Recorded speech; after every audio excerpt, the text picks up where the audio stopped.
twisunze itangazo ryo kuwa 15 mu kakaro 2022 ryahamagarira udushirahamwe tw'abanyagihugu two kwiziganiriza no kuguranana mu gifaransa groupement financier communautaire, tukihweza kandi ingene utwo dushirahamwe tutubahiriza ingingo zitugenga ziri mu itegeko inomero ubusa rimwe agakwego 2018 gerekeye ibikorwa byo kuziganya no kugurana no gutanga ingurane ntonto mu bijanye n'ibyo turekuriwe gukora.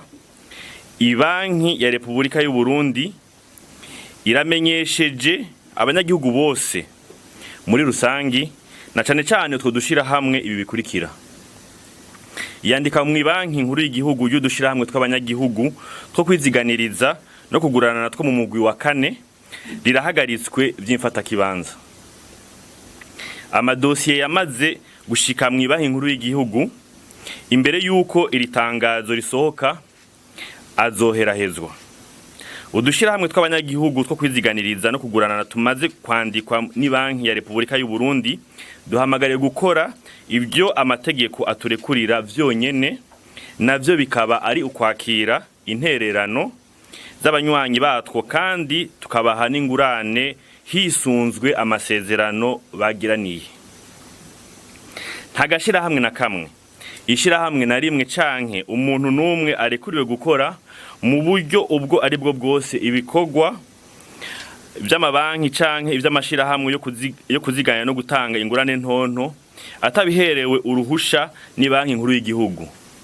Uzofatwa yabirenze ko azohanwa hisunzwe amategeko y'u Burundi agenga ico gisata. Iri tangazo ryagiriwe Bujumbura igenekerezo rya 31/0/2023 n'umuyobozi nkuru w'ibanki y'igihugu. Mbega iyo bavuze udushiramwe two kuguranana umuntu yoshoka atahura bije biti birimba turamenyereye ngo masilike n'ibindi nivyo bari ivyo canke bimeze gute?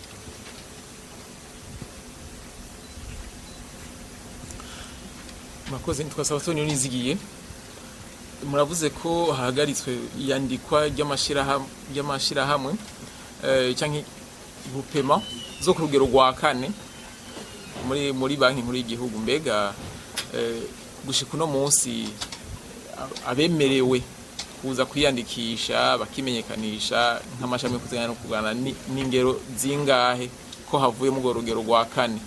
Ico gifatanye nuko mu itegeko rigenga amashirahamwe kuziganya no kugurana umenga ugo rugero rwa 4 rurimwo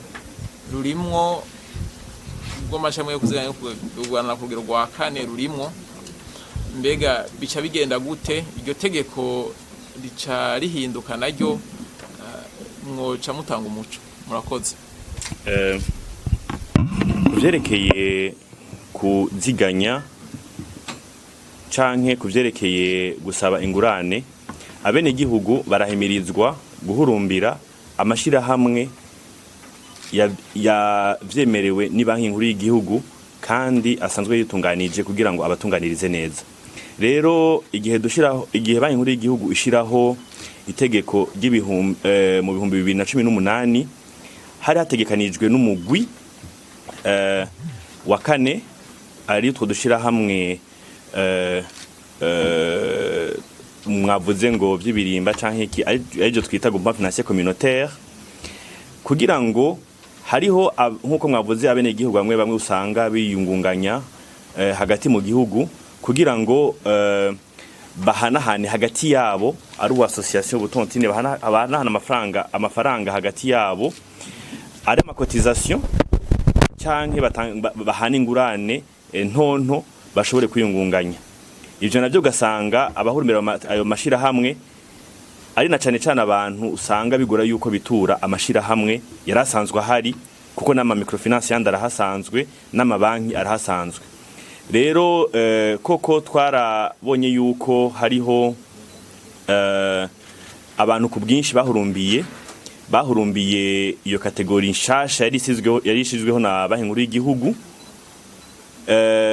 ku buryo na zimwe muri izo oye zamaze no kugira n'umugambi wo kuduga mu rundi rwego rw'ama microfinance kugira ngo ashobore gukora n'ibindi bishobora byari bibujijwe kuri iyo kategori y'ama microfinance aje mu yandi makategori y'ama microfinance yisununuye.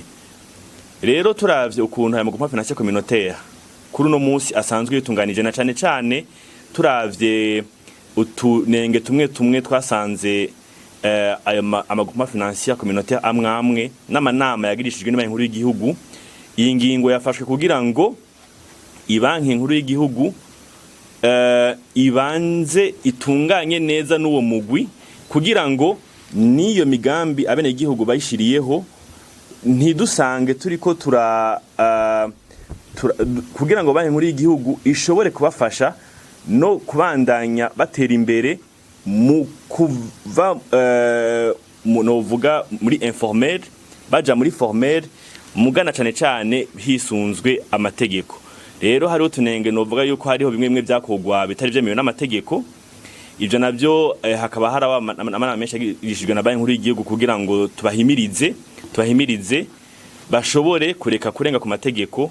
Ivyo navyo rero ni navyo byatumye uno munsi Banki Nkuru y'Igihugu ifata iyi ngingo, kandi twizera neza yuko ayo mashirahamwe tuzobandanya tuganira nayo kugira ngo ashobore kubandanya akora umugambi wo guhuza abanywanyi bayo ariko akurikije amategeko.